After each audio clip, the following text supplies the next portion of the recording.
ನಮಸ್ಕಾರ ಪ್ರಿಯ ವೀಕ್ಷಕರೇ, ಜ್ಞಾನಜ್ಯೋತಿ ಕಾರ್ಯಕ್ರಮಕ್ಕೆ ನಿಮಗೆಲ್ಲ ಸ್ವಾಗತ.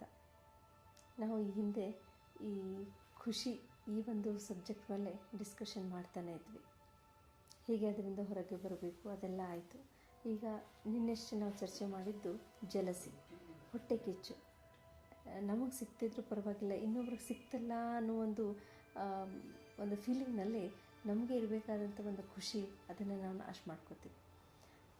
ಇನ್ನು ಇಂಥ ಒಂದಿಷ್ಟು ನೆಗೆಟಿವ್ ಫೀಲಿಂಗ್ಸ್ ಜೊತೆ ನಮ್ಮ ಖುಷಿ ಹೇಗೆ ನಾಶ ಆಗುತ್ತೆ ಅಥವಾ ಯಾವ ಮಟ್ಟಿಗೆ ಅದು ಹೋಗ್ಬೋದು, ಇದ್ರ ಬಗ್ಗೆ ನಾವು ಇವತ್ತು ಚರ್ಚೆ ಇಟ್ಕೊಂಡಿದ್ದೀವಿ. ಅದ್ರ ಬಗ್ಗೆ ಮಾತಾಡಲಿಕ್ಕೆ ಮತ್ತೆ ನಮ್ಮ ಸ್ಟುಡಿಯೋನಲ್ಲಿ ಬಂದಿದ್ದಾರೆ ಬ್ರಹ್ಮಕುಮಾರಿ ಪ್ರತಿಭಾ ಅವರು.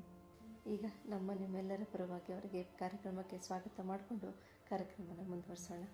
ನಮಸ್ಕಾರ. ಓಂ ಶಾಂತಿ.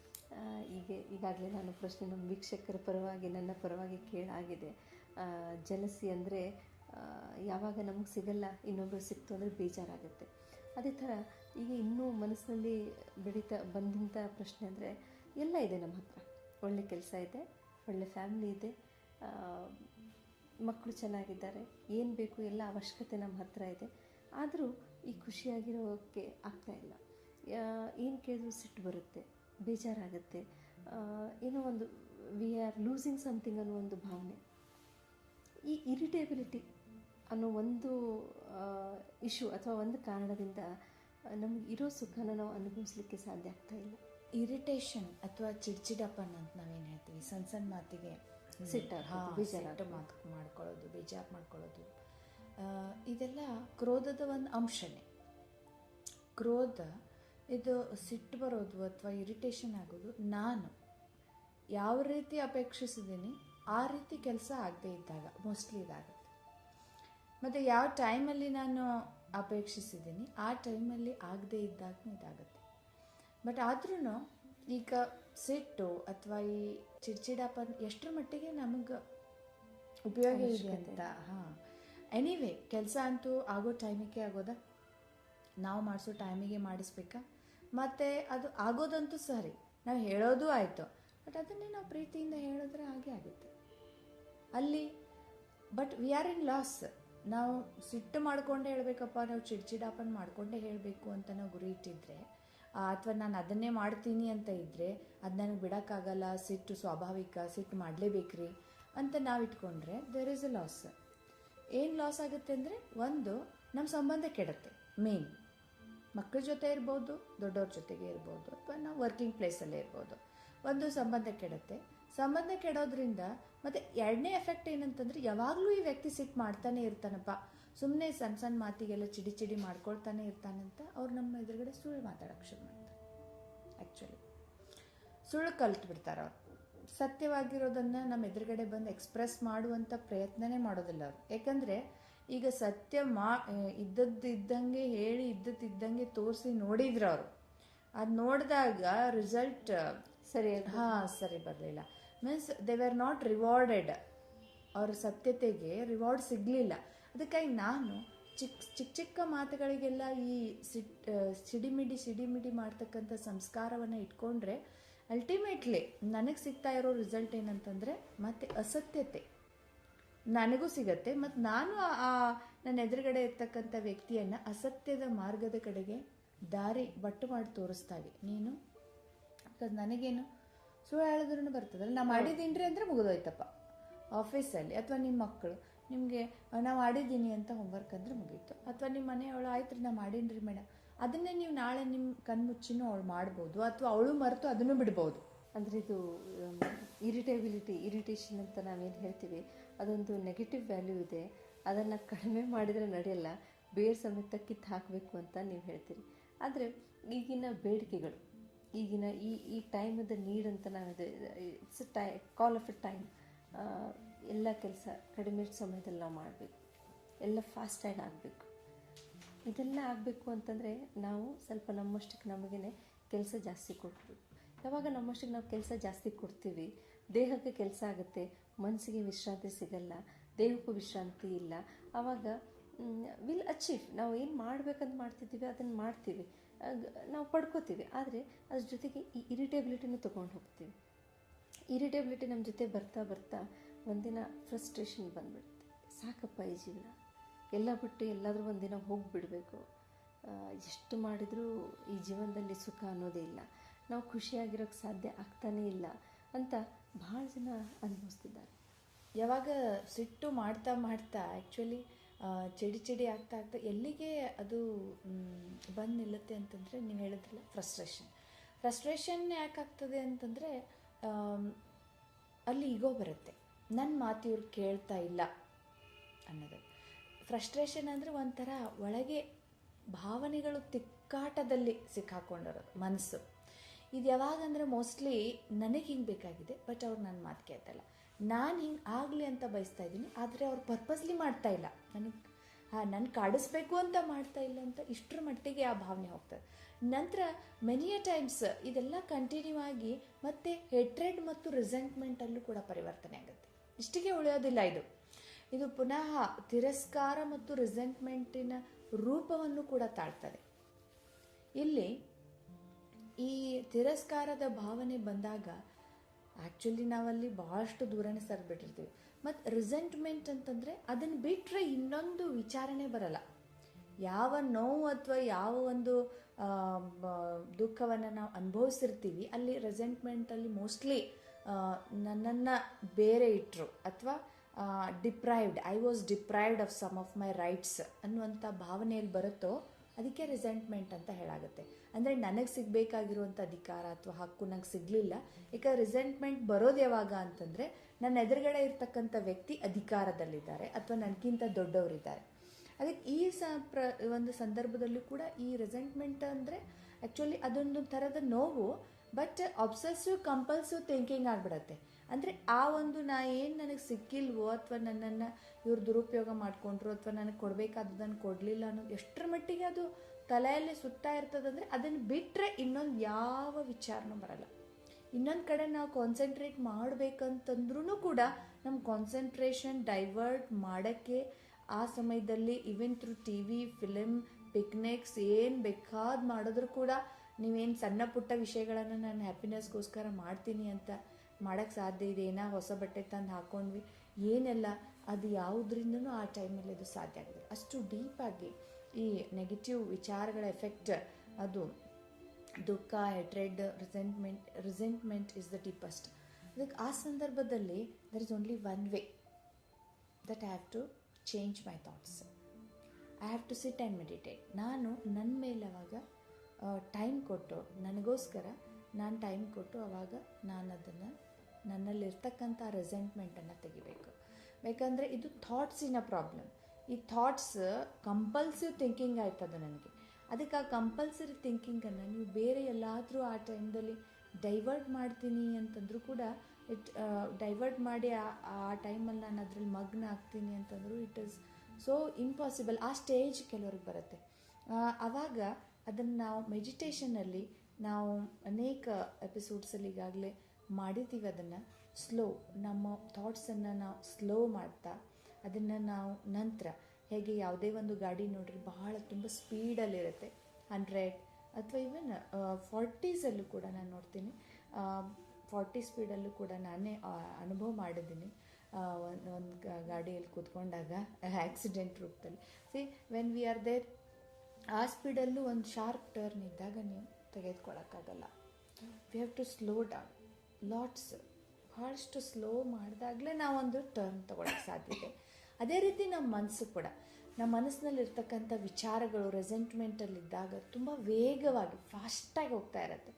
ಅದಕ್ಕಾಗಿ ಅದನ್ನು ಬಿಟ್ಟರೆ ಇನ್ನೊಂದಿರಲ್ಲ. ಆವಾಗ ನಾವು ಸ್ಲೋ ಮಾಡಬೇಕಂದ್ರೆ ಇನ್ನು ಬಾಕಿ ಯಾವ ದಾರಿನೂ ಕೂಡ ಇಲ್ಲ ಅದಕ್ಕೆ. ಆವಾಗ ನಾವು ಮೆಡಿಟೇಷನಲ್ಲಿ ಕೂತ್ಕೊಂಡು just observe your thoughts. You start observing your thoughts. ಆಗ ನೀವು ನಿಮ್ಮನ್ನು ನೀವೇ ಡಿಟ್ಯಾಚ್ ಮಾಡ್ಕೊಂಡವಾಗ ಇದನ್ನು ನಾವು ಬೆಳೆಸ್ಕೊಳ್ತಾ ಹೋದಂತೆ ಸ್ವಲ್ಪ ಸಮಯದವರೆಗೆ, ಆವಾಗ ನಮ್ಮ ಥಾಟ್ಸಿನ ಸ್ಪೀಡ್ ಆದರೂ ಸ್ವಲ್ಪ ಕಡಿಮೆ ಆಗುತ್ತೆ.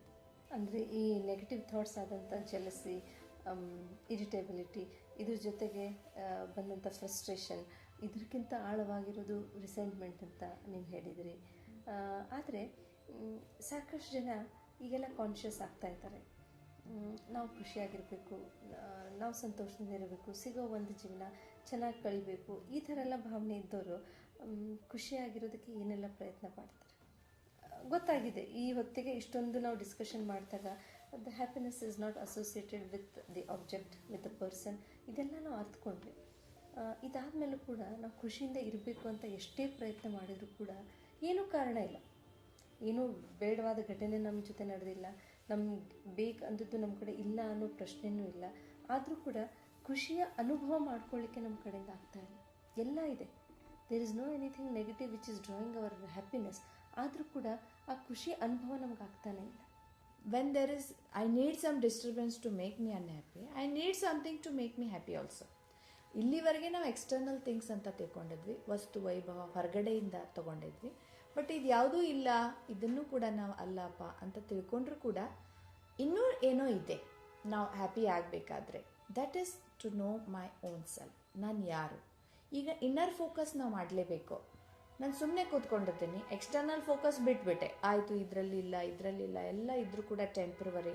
ಬಟ್ ತೆಗೆದ್ರಿ, ಆದರೆ ತೆಗೆದ್ಮೇಲೆ ಹಾಕಬೇಕಲ್ಲ, ನಾವೇನಾದರೂ ಹಾಕಬೇಕಾಗಿದೆ, ಏನಾದರೂ ಅಂತಲ್ಲ, ಬಟ್ ದ ಟ್ರೂ ಐಡೆಂಟಿಟಿ, ಸತ್ಯ ಏನಿದೆಯೋ ಆ ಸತ್ಯದ ಅರಿವನ್ನು ನಾನು ಮಾಡಿಕೊಂಡು ನಾನು ಆ ಸ್ಥಿತಿಯಲ್ಲಿ ಸ್ಥಿತ ಆದಮೇಲೆ ಆ ಖುಷಿಯ ಉತ್ಪತ್ತಿ ಆಗೋದು.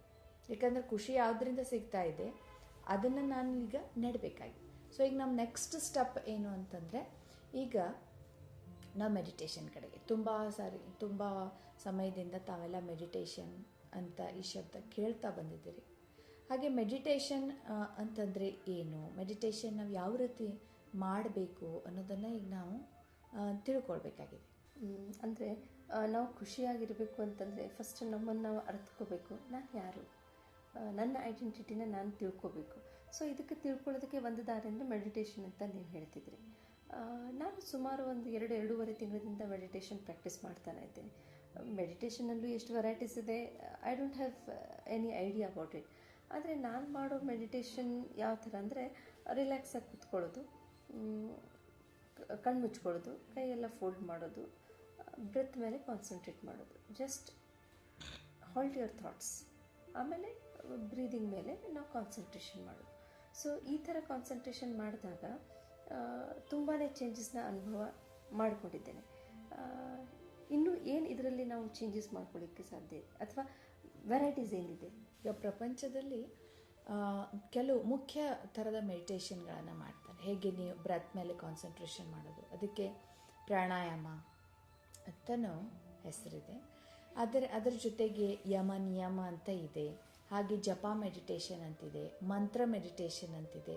ಹೀಗೆ ಅನೇಕ ಪ್ರಕಾರದ ಮೆಡಿಟೇಷನ್ಗಳಿದೆ. ಈ ಕೆಲವೊಂದು ಜಪ ಮೆಡಿಟೇಷನಲ್ಲಿ ಒಂದು ವಿಶೇಷವಾಗಿ ನಾವು ಒಂದು ಮನಸ್ಸಲ್ಲಿ ಒಂದು ಇದನ್ನು ಇಟ್ಕೊಂಡು ನಾವು ಆ ಬೀಡ್ಸನ್ನು ಅಥವಾ ಇದನ್ನು ತಿರುಗಿಸ್ತಾ ಇರ್ತೀವಿ. ಅಲ್ಲಿನೂ ನಾವು ಎಲ್ಲಿವರೆಗೆ ಆ ಒಂದು ವಿಶೇಷ ಮಂತ್ರವನ್ನು ಮನಸ್ಸಲ್ಲೇ ಬಾಯಿಂದ ಏನೂ ಅನ್ಲಾರ್ದೇನೆ ನಾವು ಎಷ್ಟೊತ್ತವರೆಗೆ ಅದರ ಮನಸ್ಸಲ್ಲಿ ಅದನ್ನು ತಿರುಗಿಸ್ತಾ ಇರ್ತೀವಿ ಅಷ್ಟೊತ್ತು ನಮ್ಮ ಮನಸ್ಸು ಪ್ಯೂರ್ ಇರುತ್ತೆ, ಕಾಮ್ ಆ್ಯಂಡ್ ಸ್ಟೇಬಲ್ ಇರುತ್ತೆ ಅನ್ನುವಂಥ ಅನುಭವ ಅನೇಕರಿಗೆ.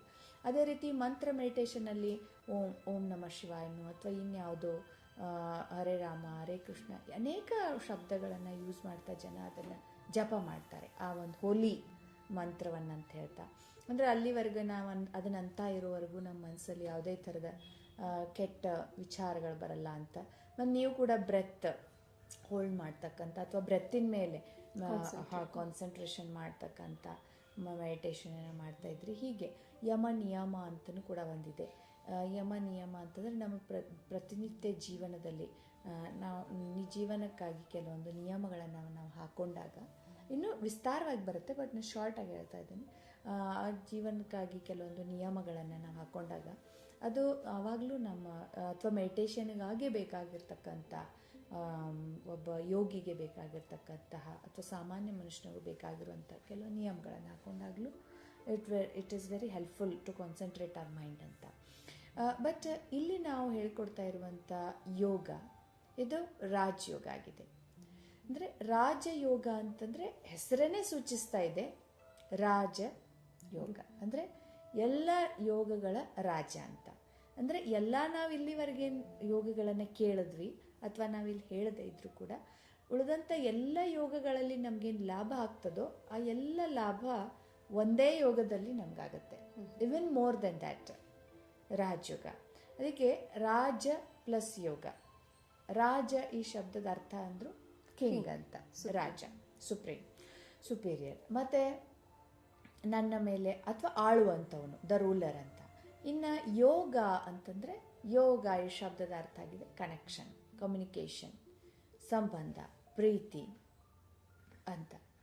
ಈ ಒಂದು ರಾಜ ಮತ್ತು ಯೋಗ ಅಂದರೆ ಇಲ್ಲಿವರೆಗೂ we had connections, we had communication ಇತ್ತು ನಮಗೆ, ಇಲ್ಲ ಅಂತಿಲ್ಲ. ಒಂದಿಲ್ಲ ಒಂದನ್ನು ನಾವು ನೆನ್ಪು ಮಾಡ್ತಾನೇ ಇದ್ದೀವಿ, ಒಬ್ಬರಿಲ್ಲ ಒಬ್ಬರನ್ನ ನಾವು ನೆನ್ಪು ಮಾಡ್ತಾನೇ ಇದ್ದೀವಿ. ಬಟ್ ಆ ಕನೆಕ್ಷನ್ ಇದ್ದಾಗಲೂ, ಆ ಪ್ರೀತಿಯ ಸಂಬಂಧ ಇದ್ದಾಗಲೂ ಕೂಡ ನಾವು ರಾಜರಾಗಿಲ್ಲ. Means we couldn't rule our self. But ಆ ಕನೆಕ್ಷನ್, ಆ ಕಮ್ಯುನಿಕೇಷನ್ ನಮಗೆ ಎಲ್ಲೋ ಒಂದು ಕಡೆ ಮತ್ತೆ ಮನಸ್ಸನ್ನು ಮೋಹದಲ್ಲೋ ಯಾವುದೋ ಸೆಳೆತದಲ್ಲೋ ಅಥವಾ ಲೋಭದಲ್ಲೋ ಇನ್ನೂ ಬೇಕು ಬೇಕು ಅನ್ನೋಂಥದ್ರಲ್ಲಿ ಇನ್ನೂ ಎಳೀತದೆ ಹೊರತಾಗಿ ನಮ್ಮನ್ನು ರಾಜ ಮಾಡಲಿಲ್ಲ, ಅಂದರೆ ಕಿಂಗ್ ಮಾಡಲಿಲ್ಲ, ರೂಲರ್ ಮಾಡಲಿಲ್ಲ.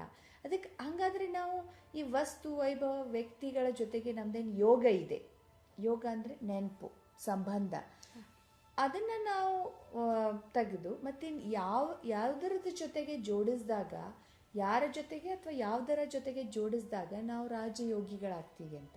ಹಾಗೆ ನಾವು ಯೋಗಿಗಳದೀವಿ, ಎಲ್ಲರೂ ಒಂದಿಲ್ಲ ಒಂದು ಥರದ ನೆನಪುಗಳನ್ನು ಮಾಡ್ತಾ ಇರ್ತೀವಿ, ಕನೆಕ್ಟೆಡ್ ಇದ್ದೀವಿ ನಮ್ಮ ಕೆಲಸಗಳಿಗೆ. ರಾಜಯೋಗಿ ನಾವಾಗಬೇಕಂದ್ರೆ ಆತ್ಮ ಪರಮಾತ್ಮನ ಜೊತೆಗೆ ಕನೆಕ್ಷನ್ ಮಾಡ್ಕೋಬೇಕು. ಮೊದಲನೇದಾಗಿ ನಾನು ಯಾರಂತ ಅರ್ಥಕೋಬೇಕು, ಎರಡನೇದಾಗಿ ಪರಮಾತ್ಮ ಯಾರು ಅಂತ. ಈಗ ನೋಡ್ರಿ, ಯೋಗ ಅಂತಂದರೆ ಕನೆಕ್ಷನ್ ಅಂತ ಹೇಳ್ದವು. ಫಾರ್ ಎಕ್ಸಾಂಪಲ್, ಈಗ ಕರೆಂಟ್ ಬರಬೇಕು ಅಂತಂದರೆ 2 ವಯರ್ಗಳನ್ನು ನಾವು ಜೋಡಿಸ್ಬೇಕಾಗತ್ತೆ. ಆ ಎರಡೂ ಕಡೆ ವಯರ್ ಜೋಡಿಸುವಾಗಲೂ ಕೂಡ ನಾವು ಮೇಲಿನ ರಬ್ಬರನ್ನು ತೆಗಿತೀವಿ. ಆ ರಬ್ಬರನ್ನು ತೆಗೆದು ಮೇಲಿನ ಕವಚವನ್ನು ತೆಗೆದು ನಾವು ಜೋಡಿಸ್ತೀವಿ. ಒಂದು ಸೈಡ್ ತೆಗೆದ್ರೆ ಸಾಲಲ್ಲ, 2 ಸೈಡ್ ತೆಗಿಬೇಕು. ಎರಡನ್ನು ಜೋಡಿಸಿದಾಗ ಅವಾಗ ಮಾತ್ರ ಕರೆಂಟಲ್ಲಿ ಪಾಸ್ ಆಗುತ್ತೆ. ಇಲ್ಲಾಂದರೆ ನೀವು ಹಾಗೇ ಹೀಗೆ ರಬ್ಬರ್ ತೆಗಿಲಾರ್ದೆ ಜೋಡಿಸಿ ಒಂದು ವರ್ಷದವರೆಗೆ ಇಟ್ಟರು ಅದರಲ್ಲಿ ಕರೆಂಟ್ ಬರೋದಕ್ಕೆ ಸಾಧ್ಯನೇ ಇಲ್ಲ.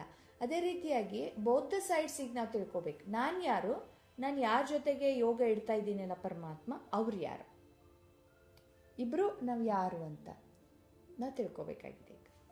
ಅಂದರೆ ರಾಜಯೋಗ ಬಗ್ಗೆ ನೀವು ಸಾಕಷ್ಟೆಲ್ಲ ಹೇಳಿದ್ರಿ. ಆದರೆ ಓಕೆ, ನಾನೇನೋ ಮೆಡಿಟೇಷನ್ ಮಾಡ್ತೀನಿ, ಎಲ್ಲರೂ ಮಾಡ್ತಿಲ್ಲ, ಹೋಗ್ತೀವಿ. ಮೆಡಿಟೇಷನ್ ಒಂದೇ, ಈ ಥರ ಮಾಡೋ ಮೆಡಿಟೇಷನ್ ಒಂದೇ ದಾರಿನ, ಅಥವಾ ನಮ್ಮಲ್ಲಿ ಸಾಕಷ್ಟು ಜನ ಇದು ಪುಣ್ಯಭೂಮಿ ಅಂತ ಹೇಳ್ತೀವಿ, ದೇವರನ್ನ ತುಂಬ ನಂಬುವಂಥ ಜನ ಮಸೂದಿಗೆ ಅಂದರೆ ಮಾಸ್ಕ್ಗೆ ಹೋಗ್ಬೋದು, ಕ್ರಿಶ್ಚಿಯನ್ಸು ಚರ್ಚಿಗೆ ಹೋಗಿ ದೇವರ ಜ್ಞಾನ ಮಾಡ್ತಾರೆ. ನಮ್ಮ ಜನ ಎಲ್ಲ ದೇವರ ಗುಡಿಗೆ, ದೇವಸ್ಥಾನಕ್ಕೆ ಹೋಗ್ತಾರೆ, ಮಠಕ್ಕೆ ಹೋಗ್ತಾರೆ. ಈ ಥರ ಹೋಗಿ ಅಲ್ಲಿ ದೇವರ ಜ್ಞಾನ ಮಾಡ್ತಾರಲ್ಲ. ಸರಿ, ಎಲ್ಲರೂ ಒಂದಿಲ್ಲ ಒಂದು ಪ್ರಕಾರ ಮಾಡ್ತಾ ಇದ್ದಾರೆ. ಅಂದರೆ ಮಾಡಬೇಕು ಅಂತ ಆಸಕ್ತಿನೂ ಕೂಡ ಇದೆ. ಪರಮಾತ್ಮನ ನೆನಪು ಮಾಡಬೇಕು, ನಾನು ಮೆಡಿಟೇಷನ್ ಮಾಡಬೇಕಾಗಲಿ ಅಥವಾ ಪೂಜೆ, ಏನು ಒಂದಿಲ್ಲ ಒಂದು ಪ್ರಕಾರದಿಂದ ನಾವು ಪ್ರಾಕ್ಟೀಸ್ ಮಾಡ್ತಾ ಇದ್ದೀವಿ. But how are we practising ಇದನ್ನು ಸ್ವಲ್ಪ ನಾವು ಗಮನ ಇಟ್ಟು ನೋಡಿದಾಗ ಆ್ಯಕ್ಚುಲಿ ಪೂಜೆ ಮಾಡ್ತಾ ಇರ್ತೀವಿ, ಒಂದು ಕಡೆಗೆ ಕೆಲವರು ಅನೇಕರು ಮೊಬೈಲ್ ಇಟ್ಕೊಂಡಿರ್ತಾರೆ, ಬಂದೆ ಬಂದೆ ಬಂದೆ ಬಂದೆ ಅಂತ ನಡೀತಾ ಇರುತ್ತೆ. ಕುಕ್ಕರ್ ನಡೀತಾ ಇರುತ್ತೆ. ಸ್ಟೋವ್ ಮೇಲೆ ಏನೋ ಇಟ್ಟಿದ್ದೀನಿ, ಅದನ್ನು ಹೋಗಿ ನಾ ಆರಿಸ್ಬರ್ಬೇಕು, ಆ ಕಡೆ ವಿಚಾರ, ಮಕ್ಕಳೆಲ್ಲೋ ಓಡೋಟ್ರು, ಅದು ಎಲ್ಲೋ ಹೋಯ್ತು, ಇದೆಲ್ಲೋ ಬಿತ್ತು, ಈ ಥರ ಅನೇಕ ವಿಚಾರಗಳು. ಇನ್ನು ಗುಡಿಗೂ ಕೂಡ ಓಕೆ, ಈಗ ಕೆಲವರು ಶ್ರದ್ಧೆಯಿಂದನೇ ಮಾಡ್ತಾ ಇದ್ದಾರಂತ ಇಟ್ಕೊಳ್ರಪ್ಪ. ಕೆಲವು ಸಾರಿ sometimes it may happen, not always, ಇದು ನಾನು ಹೇಳಿದ ಎಕ್ಸ್ಪ್ರೆಷನ್. ಬಟ್ ಸಮ್ಟೈಮ್ಸ್ ನಾವು ಮಾಡ್ತಾ ಇದ್ರೂ ಕೂಡ ನಾವು ಏನು ಉದ್ದೇಶ ಇಟ್ಕೊಂಡಿದ್ದೀವಂತ, ದಟ್ ಆಲ್ಸೋ ಕೌಂಟ್ಸ್. ಈಗ ಯಾರೇ ಗುಡಿಗೆ ಹೋಗ್ತಾ ಇದ್ದಾರೆ, ಪೂಜೆ ಮಾಡ್ತಾ ಇದ್ದಾರೆ, ಮೆಡಿಟೇಷನ್ನು ಕೂಡ ಮಾಡ್ತಾ ಇದ್ದಾರೆ, ಕಾನ್ಸಂಟ್ರೇಷನ್ನಿಂದನೂ ಮಾಡ್ತಾ ಇದ್ದೀವಿ ಅಂತ ಇನ್ನೊಂದು ಕಡೆ ಇಟ್ಕೊಳ್ಳೋಣ. ಮಾಡ್ತಾನೂ ಇರ್ತಾರೆ ಭಾಳಷ್ಟು ಶ್ರದ್ಧೆಯಿಂದ. ಬಟ್ ನಮ್ಮ ಉದ್ದೇಶ ಏನಿದೆ ಇವಾಗ ನೀವೇ ಮೆಡಿಟೇಷನ್ ಮಾಡ್ತೀನಿ ಅಂತ ಹೇಳಿದ್ರಿ, ನಿಮ್ಮ ಉದ್ದೇಶ ಏನು? ನನ್ನ ಉದ್ದೇಶ ನೀವು ಪರ್ಸ್ನಲ್ ಆಗಿ ತುಂಬ ಕೇಳಿಬಿಟ್ರಿ.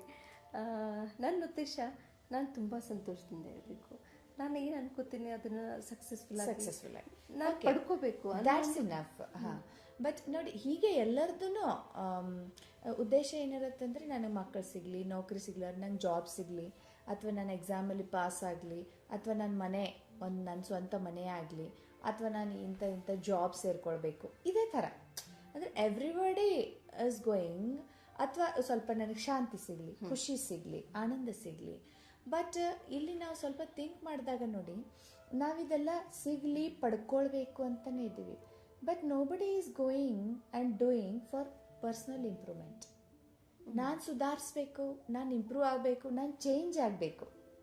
ನನ್ನ ವ್ಯಕ್ತಿತ್ವದಲ್ಲಿ ಅಂತಕ್ಕಂಥ ಕುಂದುಕೊರತೆಗಳನ್ನು ನಾನು ಕಂಪ್ಲೀಟ್ಲಿ ತೆಗೆದುಹಾಕಿ ನಾನು ಹೊಸ ವ್ಯಕ್ತಿ ಆಗಬೇಕು ಅನ್ನೋ ಭಾವ. ಇದು ಈಗ ನನ್ನ ವಿಷಯನಲ್ಲೇ ತಗೊಳ್ಳೋಣ. ನಾವು ಖುಷಿಯಾಗಿರ್ಬೇಕು, ಇದು ನನ್ನಲ್ಲಿ ಬರಬೇಕಾದಂಥ ಒಂದು ಪರಿವರ್ತನೆಯನ್ನೇ ಅಲ್ವಾ?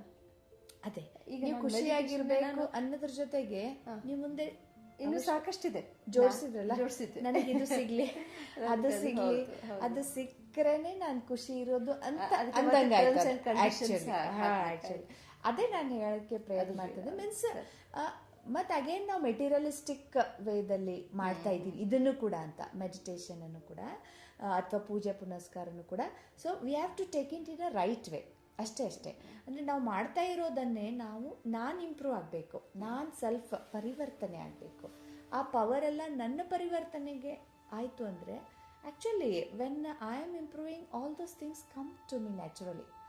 ಲಾ ಆಫ್ ಅಟ್ರಾಕ್ಷನ್ ಅಂತ ಹೇಳೋದಲ್ಲ, ವೆನ್ ಐ ಆಮ್ ಪಾಸಿಟಿವ್, ಅದು ನಾನು ಅಟ್ರಾಕ್ಟ್ ಆಗುತ್ತೆ. ಆ್ಯಕ್ಚುಲಿ ನಾನು ಪಾಸಿಟಿವ್ ಆಗಿ ಬಿಹೇವ್ ಮಾಡ್ತಾ ಇದ್ದೀನಿ, ನನ್ನೆಲ್ಲ ಪಾಸಿಟಿವಿಟಿ ಬಂದಿದೆ ಅಂತ ಅಂದ್ಕೂಡಲೇ ನ್ಯಾಚುರಲಿ ಅಲ್ಲಿ ಅದೇನು ನನಗೆ ಸಿಗಬೇಕಾಗಿದೆಯಲ್ಲ, ನೀವು ಬಯಸೋದು ಬೇಕಿಲ್ಲ, ಅದು ಆ್ಯಕ್ಚುಲಿ ನನ್ನ ಹತ್ರ ಆಟೋಮೆಟಿಕಲಿ ಬರುತ್ತೆ.